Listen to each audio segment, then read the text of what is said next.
I'm not going to do a point-by-point response video, but I did want to talk about the episode of The Doctors, which featured the Armstrong Sisters and Dr. Paul Saladino. While I think Paul and the Strong Sisters did a good job at presenting their case and defending themselves, I'm going to try to avoid making the same arguments they did, at least in this video.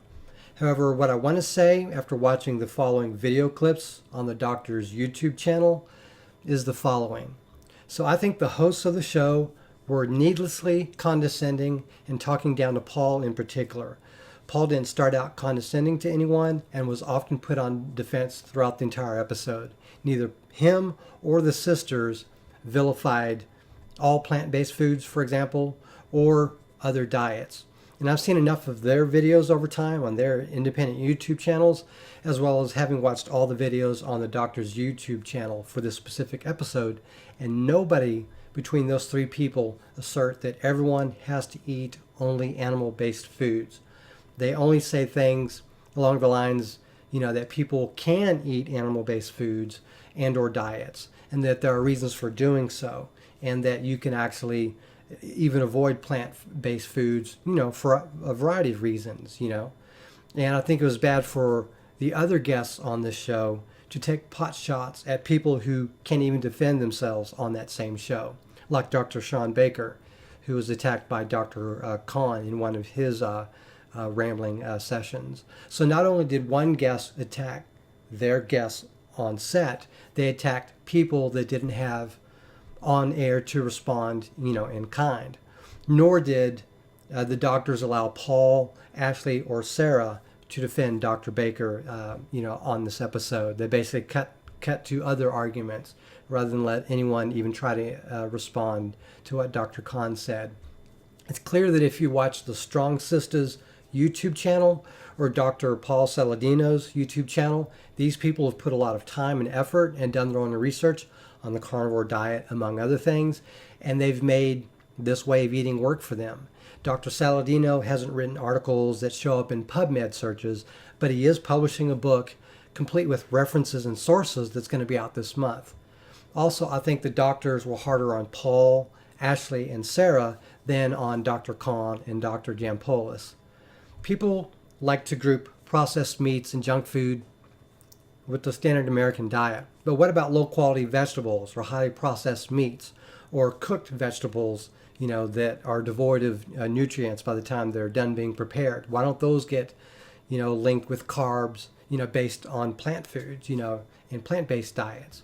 Why don't these bad foods get lumped in with vegans? Because there's a lot of plant-based foods that are devoid of nutritional quality. They only get lumped in with the standard American diet. But anytime meat is mentioned, it's lumped in with keto or carnivore or paleo as somehow being bad. There are no toxins in meat. There are no pesticides in meat. There are, however, problems with meat and how it's sourced or even how it's prepared. But those kind of criticisms were not really brought up, on this episode. And I thought that they basically avoided interesting topics like that for, quite frankly, dumb topics. And some of the criticisms brought up against, the carnivore diet in this episode are not really valid in my opinion. Nowhere in that episode do the three guests that support the carnivore diet make the argument that everyone should only eat carnivore. Didn't happen.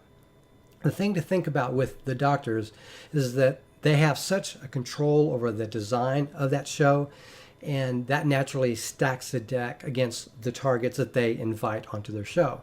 And yes, they do target some of their guests, specifically in this case, Paul, Ashley, and Sarah. For example, they muted the Strong Sisters throughout much of the episode so they couldn't interject or defend themselves. They had 6 people total argue against Dr. Paul Saladino and Sarah and Ashley, which would and they would also do things like prompt the audience to clap at certain times in order to create a narrative throughout the show. And they focused mostly on attacking Paul, but they are unfair to the sisters too, at least in my opinion. And I've watched some interviews afterwards by both Paul and the Strong Sisters on their YouTube channels, and Paul says on an interview on the Primal Edge Health channel that after the show, some of the responses do seem to be cut out of the show. Like he had mentioned some things, and those didn't appear in any of the episodes that he was able to see on their YouTube channel. Also, the sisters, they said on their channel that they were muted through much of the middle of the entire episode and they couldn't defend themselves or Paul. So those are the kind of things that may not be apparent when you're watching the show, but afterwards both Paul as well as the Strong Sisters mentioned that they weren't allowed to have all their responses come out on air for the audiences to see. So basically only the people on set got to see them defend themselves to the extent that they could.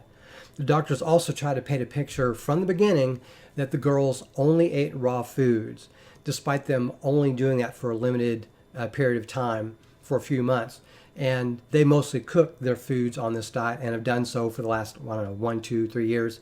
So the sisters also tried plant-based diets in the past, and that didn't help them. And so they learned over time, and that essentially helped them get over the problems they had. One of them did have a food disorder many, many years ago, and despite the fact that they asked the doctors not to bring that up, the doctors indeed did do that in one of the segments, and they tried to use that to create a narrative that the girls were on an eating disorder, only eating raw foods, and they have a history of eating disorders in the past, and they sort of made the carnivore diet a much more scary experience than it really is if you just actually read and look into the diet and then try it yourself. It's just making foods from the animal kingdom.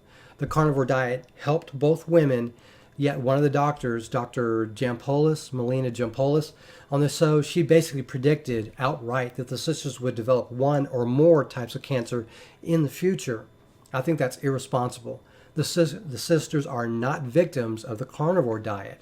This diet or way of eating helped them get away from the symptoms that they had on previous diets that they tried, including primarily plant-based diets. Yet that got wiped away in that episode, and they weren't allowed to properly defend themselves accordingly. Also, the doctors kept interrupting Paul and wouldn't let him answer the questions he was asked. And they would transition to another host to prevent him from responding, and he had to go out of his way to demand that he be given the floor to respond to some of the charges or claims or questions of him. And it's a bit silly that a big part of this show is appealing to authority, when that in and of itself doesn't speak to the validity of the arguments presented in that episode. They also cut video to show Paul and the sisters in the worst possible light, when they're being dressed down by the other guests or, the attorney lady, things of that nature. And that's the thing I just don't like. The hosts and the preferred guests, Dr. Kahn and Jampolis on the show, are used to target and demean the undesirable guests, Dr. Saladino and the Strong Sisters, rather than the doctors or the preferred guests talk about their concerns with the carnivore diet and let the undesirables, address them and even admit things they'd like to at least put the carnivore diet in context. That kind of discussion was not really allowed to occur. It was mostly almost personal attacks on Paul and just outright denigrating of the diet without properly letting the people they invited to appear on the show defend themselves or the diet. I just think that was irresponsible. And one thing you'll notice that there was a lot of gish gallop there. Gish gallop is rambling when someone brings up as many points as possible and then they start filibustering to the point where no one can respond to the sheer number of points and arguments that they make. That was all over this show. And too often they wouldn't let anyone respond to their prolonged diatribes. So countless claims went by unchallenged, by the right guests, like Dr. Kahn, rambled for 2-3 minutes and then wouldn't let, and the doctors wouldn't let anyone respond in kind to try to react to any of those arguments. So it was just sort of a bad form, in my opinion. You shouldn't allow people to filibuster and bring up all these points and not be allowed to at least, contradict them to some extent or bring up a countervailing argument.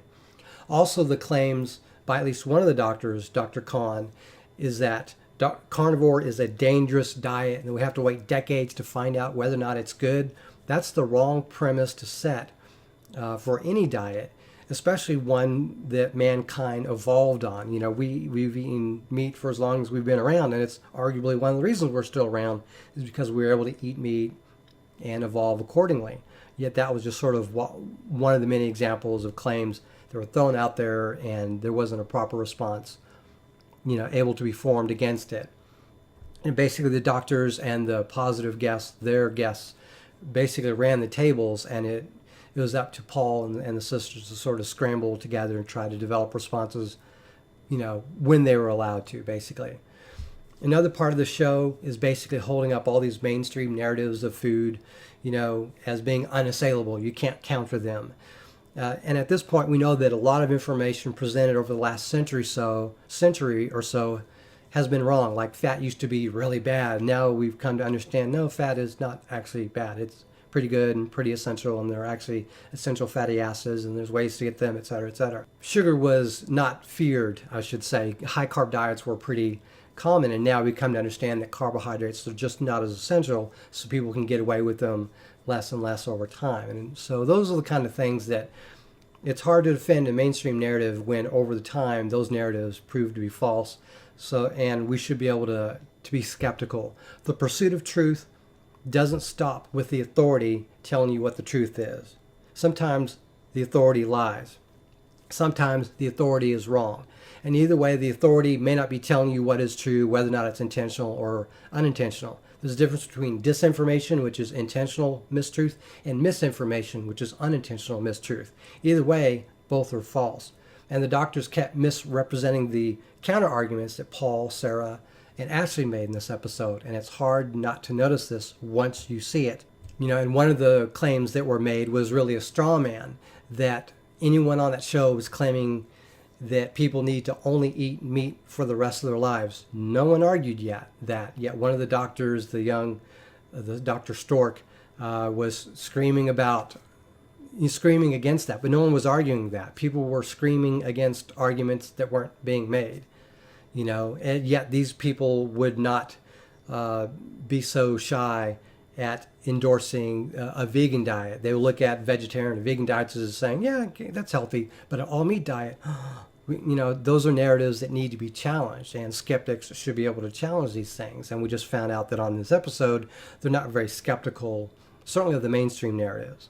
And if you follow the carnivore community at all, you'll notice that a lot of the arguments from many of these people, particularly the ones with a lot of popularity and high amounts of followers, is they just say things like some people have bad reactions to some foods, some plant-based foods, or they may have bad reactions to high carbohydrate diets. That's why they go for diets like ketogenic or even keto, paleo, or even carnivore diets. To anyone on low carb, Paleolithic, or ketogenic diets, I know that you're used to the deck being stacked against you, but that doesn't mean that deck stacking is good.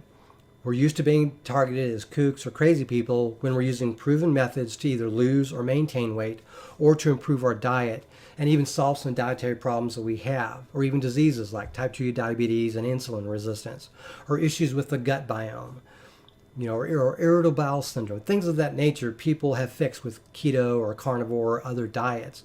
And those are signs that those diets are good, certainly in those cases and potentially in others. And one of the points of carnivore is to eliminate those things in other foods which cause bad reactions. There's even a popular protocol within the diet, basically just beef and water, where you just literally eat beef and water over time, and then you add other meats into your diet, you may add milk or eggs, if you're not, milk intolerant, lactose intolerant, etc.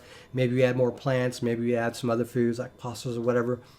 So there's methods of using carnivore to improve your health. And I feel like this tangent wasn't given the ability to be seen on the show as much because of the dumb things that were essentially done on the show, especially in targeting, some of their guests.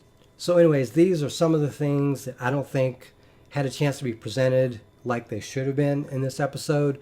I don't think that particular episode of The Doctors was good, and unfortunately that seems to be fairly common on that show. Even though it's been around like 10 plus years, I'm not sure it's going to be around much longer, although if it is, I don't think it's good content, particularly if episodes like this are consistently done on that show. Anyways, that's all I wanted to mention. Thank you very much for watching, and have a great day.